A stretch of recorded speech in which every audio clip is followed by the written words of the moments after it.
Assalamualaikum warahmatullahi wabarakatuh. Surat Al-Ankabut, dzikir yang paling akbar. Ketika kita ada permasalahan hidup, SOP dari Allah itu kan wasta'inu bisabri wassalah. Selesaikanlah dengan sholat. Di dalam sholat itulah curhat kita kepada Allah. Allah berfirman, jangan merasa tahu, rendah hati, nanti akan dipahami ilmu baru. Utlu ma uhiya ilaika minal kitabi. Bacalah apa yang telah aku wahyukan kepadamu Muhammad dari kitab. Wa aqimis sholata, dan dirikanlah sholat. Inna sholata tanha anil fahsya'i wal munkar. Sungguh sholat yang khusyuk itu mampu mencegah perbuatan keji dan mungkar. Wala dzikrullahi akbar, sholat itu merupakan zikir yang paling akbar. Wallahu ya'lamu ma tasna'un, Allah itu maha tahu apa yang kalian kerjakan. Ada beberapa pemahaman 1, 2, 3 bahkan tak terbatas di dalam ayat ini. Semoga saya dan jenengan satu dimensi. Amin. Dan semoga saya dan jenengan itu satu dimensi dengan para nabi, satu dimensi dengan sahabat. Pertama, sholat khusyuk itu tidak bisa dipisahkan dengan Quran. Pertama bicara Al-Quran, kemudian wa aqimis sholata. Jadi khusyuk itu di samping khusyuk fi sholat, juga khusyuk fit tilawatil Quran. Ya, bisa dipahami? Orang yang sholatnya khusyuk itu akan diajak masuk ke dalam sir-sir Quran yang tak terbatas dan dibuat semakin bodoh. Kok banyak ya yang saya belum tahu. Kullau kanal bahru, diajak tenggelam ke samudra Al-Fatihah, diajak tenggelam ke samudra ayat-ayat. Ya Allah, banyak yang belum tahu, banyak yang belum tahu. Semakin khusyuk sholat kita, semakin khusyuk Al-Qur'annya. Karena sholat dengan Quran itu tidak bisa dipisah-pisahkan. Saya sholat Ustadz, tapi nggak mau baca Al-Fatihah, batal. Sholat dengan Quran itu tidak bisa dipisah-pisahkan.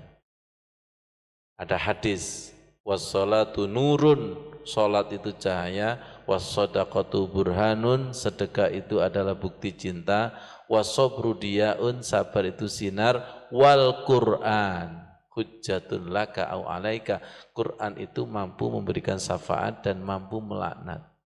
Pertama ya, bahwa antara Al-Quran dengan sholat tidak bisa dipisah-pisahkan. Kedua, sholat itu merupakan zikir yang paling akbar. Kalau zikir yang lain, perhatikan, boleh tidak menghadap kiblat, boleh tidak punya wudu, boleh sambil lari. Tapi kalau sholat jangan coba-coba. Harus punya wudu, aturan syarat rukunnya itu ketat. Di balik syarat rukun yang begitu ketat itu ada sesuatu yang tersembunyi. Ya, wala zikrullahi akbar. Kata akbar nyambung kepada Rasulullah setelah perang. Itu berkata, kita ini barusan perang kecil. Kita akan memasuki perang akbar. Apa itu? Perang hawa nafsu. Wallahu ya'lamu tasna'un, Allah itu maha tahu apa yang kalian kerjakan. Apa maksud daripada kalimat ini? Allah tahu si fulan ini sholate, inna sholati, sholat yang berusaha temenan, ini yang setengah temenan, ini yang asal-asalan. Dan Allah menerima sholatnya hamba dan menolak itu nggak pernah salah. Itu maksudnya wallahu ya'lamu ma tasna'un. Jadi ini bagi para pendengar. Kok sholatku tidak pernah merinding, bergetar dan meneteskan air mata? Karena belum inna sholati, belum temenan. Saya sudah sholat, saya tanya, sudah tahu maknanya belum? Belum. Ada yang belum tahu maknanya, tapi semua bacaan difokuskan ke hati. Inilah, lihat ini. Nih.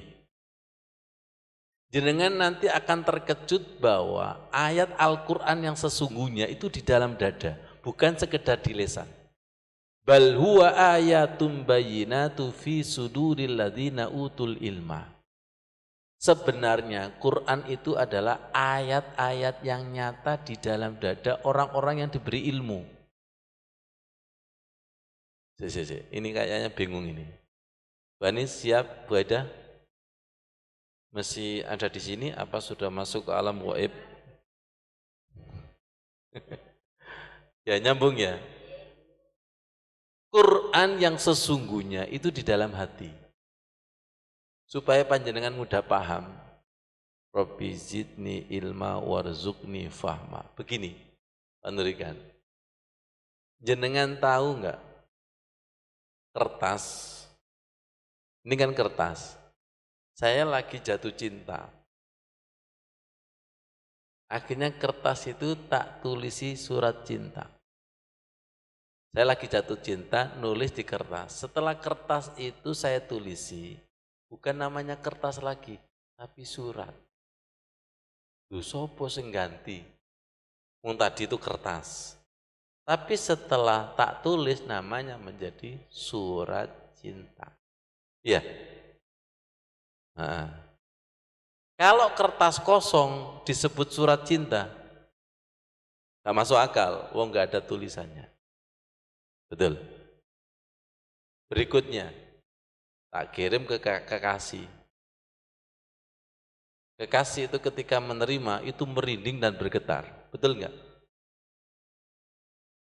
Tapi ketika kertas itu salah alamat, nggak ada merinding dan bergetarnya ketika dipegang orang lain. Kenapa? Karena bukan yang saya tuju. Ya. Tapi kalau sampai kepada kekasih, pasti merinding dan bergetar. Kenapa merinding dan bergetar? Karena yang menerima ada hubungan batin dengan saya. Berikutnya yang paling menarik, aslinya surat itu di kertasnya apa di tulisan? Tulisan, ya betul. Surat itu di kertas apa di tulisan? Tulisan. Sekarang lebih dalam lagi, jani cinta yang asli di tulisannya apa di hati yang nulis? Di hati yang nulis, ya itu maksudnya visudur itu. Masya Allah, paham Mas Pria? Paham maksudnya itu? Cinta yang hakiki itu bukan di kertas ini, bukan di tulisannya, tapi no jero atine Gusti Allah. Makanya kalau kita itu menggunakan hati yang bersih, maaf, walaupun tidak tahu artinya, nyamber itu. Betul? Jenengan ini kan bukan alumni pesantren. Satu Rudi, alumni Pondok Chandra. Pondok Wage Al-Khusyu. Jamaah kita ini kan rata-rata bukan alumni pondok. Tapi kenapa mudah merinding, bergetar, dan bercucuran air mata? Karena selalu menggunakan hati. Tapi si Fulan, teman saya, itu ahli tafsir. Otaknya ini penuh tafsir. Kenapa? Membaca Al-Quran nggak pernah nangis, nggak pernah merinding dan bergetar. Karena menggunakan ini. Tidak mengaktifkan ini. Nanti jenengan akan tahu, sahabat insya Allah kalau tidak salah itu Umar bin Khattab. Di dalam kitab Al-Khusyu' fi Shalat disebutkan Umar bin Khattab itu pernah menjumpai sahabat. Sholatnya itu metenteng. Kayak ruding itu. Dituapuk gulune cetok. Khusyuk itu bukan di sini, al-khusyu' hakada, di sini. Khusyuk itu di dalam dada. Ayat Al-Qur'an itu di dalam dada. Akan lebih jelas utul ilma Bu Anis.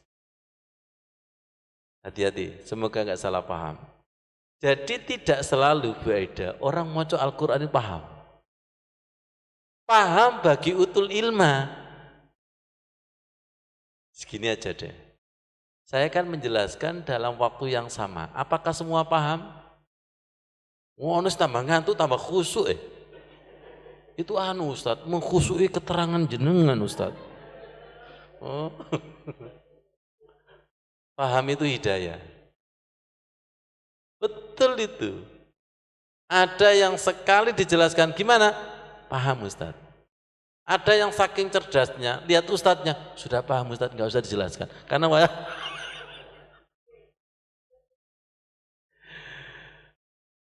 murid itu berkali-kali dijelaskan paham-paham itu. Betul nggak itu? Jelas bagi yang dikasih ilmu. Perhatikan ini, wa ma yajhadu bi ayatina illa zalimun. Tidaklah berbantah-bantahan mendebat ayat-ayat kami kecuali orang yang gelap gulita. Jadi jangan dikira membaca Al-Qur'an itu pasti paham. Kadang tambah peteng. Kalau dibaca dengan cepat plus murang-muring. Iku ayate lho suwala kabeh. Silakan jenengan lorowati dibacakan Al-Qur'an. Murang-muring, berbek kiai. Iya betul. Jenengan ini kan pengalaman gak enak hati maca Qur'an kan. Iku Qur'ane sampai suwek. Saking mangkel itu. Malik sak lembar dulu, 3 lembar. Ya Allah, sesuatu yang gak enak hati itu Masya Allah. Saya sangat bahagia ketika pas ngimami. Ya Allah, enak wis metu ya Allah. Kalau enaknya sudah keluar seperti ini, ya Allah, muka-muka nyamber nang makmum ya Allah. Ternyata di belakang ngantuk, masuk. Ya gak bagiane. Ayat Al-Qur'an kan menyuruh warka'u ma'aroki'in. Rukuklah bersama dengan orang-orang yang ruku. Satukan dimensimu dengan yang sudah connect. Bisa diperhatikan? Ya. Jadi tolong jangan paksakan imam itu sesuai dengan dimensi jenengan. Kalau dimensi jenengan masih nafsu, paksakan jiwa kita itu sesuai dengan Al-Qur'an. Sebenarnya Al-Qur'an yang sejati itu fi sudur, di dalam dada. Ayat cinta, cinta yang sejati itu fi sudur. Ada lagi contoh yang paling mengagetkan Mas Pri. Jenengan itu kalau cinta mau kertasnya gampang, tak buat surat palsu. Tapi nggak ada getarannya. Bisa nggak buat surat palsu? Oh mudah. Stempel palsu? Mudah. Ijazah palsu?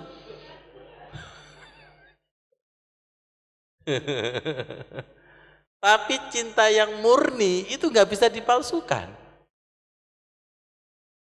Apalagi cintanya Allah. Getarannya itu nggak bisa dipalsukan. Kita palsu, munafik sedikit saja, bisa nyetrum nggak? Nggak bisa nyetrum.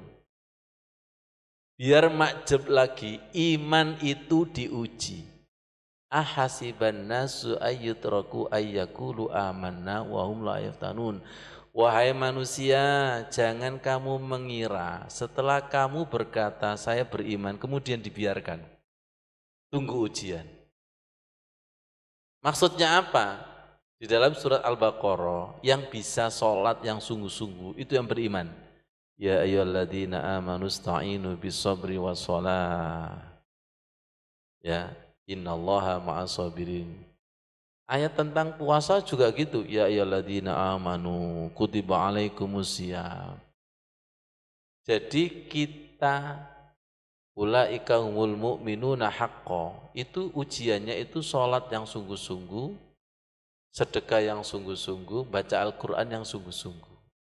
Itu ujiannya. Jadi kalau kita ingin menemukan sholat yang sejati, gunakan yang sejati. Yang sejati kita itu kan hati. Hati dengan hati. Nah, kita biasanya terjebak dengan bacaan, terjebak dengan sebatas gerakan, terjebak dengan sebatas kertas. Ya. Kalau sudah menemukan manisnya wajuilat qurratu aini fi shalah. Bu Anis kemarin WA saya, bahagia sekali Ustaz, saya sholat tahajud, tiba-tiba tidak mau selesai. Kenapa? Enaknya, madunya, peresani wis muncul. Dan itu tidak selalu dalam sholat kita, zikir kita. Betul apa betul? Kalau sudah muncul selama-lamanya sholat, kemarin juga Mas Bri pas 1 Muharram, sholat itu kok rasanya cepat sekali ya. Jadi ketika hati itu connect, nyambung, apa itu sholat, baca Al-Quran, dzikir, kalau nyambung, lama rasanya sebentar. Sesuatu yang tidak nyambung itu sebentar itu rasanya lama. Allah yang membolak-balikkan hati, ya muqallibal qulub. Saya pernah tausiah di awal itu sampai megap-megap. Ya Allah, saya tidak menemukan connecting saya. Ya Allah. Ternyata banyak yang ngantuk. Kayaknya curhat ini. Energi negatifnya itu terlalu kuat sampai masuk ke saya. Ya Allah.